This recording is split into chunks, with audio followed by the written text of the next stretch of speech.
Okay, really enjoy this chapter. Fascinating topics here. We start off this outline with what's the difference between polygamy and monogamy. And they are both, I said, they're both social contracts that help people figure out how they're going to work together. Monogamy is one-on-one. More recently, that's just been one spouse with one spouse or one partner with one partner. Polygamy is usually usually a man with multiple wives. It can be like multiple husbands, multiple wives, really any kind of combo. It's actually been like the most prevalent form of social contract in human history because it's better for breeding. But not recently.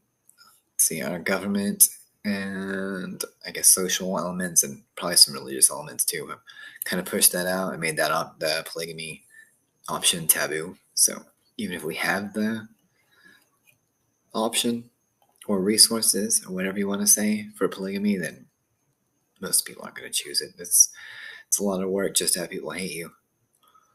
Okay, so on the other hand, it is a really fascinating topic. My wife and I used to watch Sister Wives.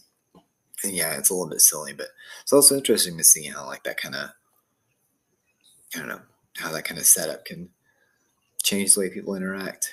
Okay, 3 groups that influenced the early American family.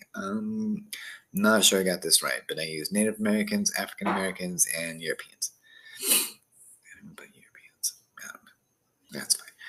Let's see, Native Americans, I'd say it's a pretty positive influence on early families because they had like a lot of respect for their ancestors, their elders. I don't think Europeans had that. I don't really see a lot of that in modern families, but like probably more than we had in the beginning. And then like a wider social net with like more integrated extended families. So I don't think mainstream families use that, but I do know there are some cultures that rely on that quite a bit in modern America. And African families is pretty dark, to be honest with you. African American families were slaves in America, and their family situation was just terrible. If you had kids, there's a good chance they're getting taken away.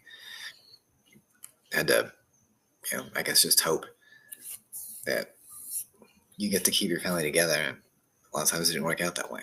So I think that really just kind of destabilized the idea of family. And I feel like that probably trickled down or had an influence on who we are now. All right, companionate marriage. I feel like I kept getting this one confused with traditional marriage, and that's that 1950s term that only like one generation ever really got to make use of. But I think companionate marriage is actually just like the idea that we tend to have for marriage now. It's not like marriage isn't just a way to survive and tie someone to you. It's nice, I guess. Being in a relationship and caring about the other person and emotional support, more than just survival. And I do think that we tend to hold to that. I can't imagine if we went back to a time that it was all about survival, although I do see that it has been more survival minded more recently.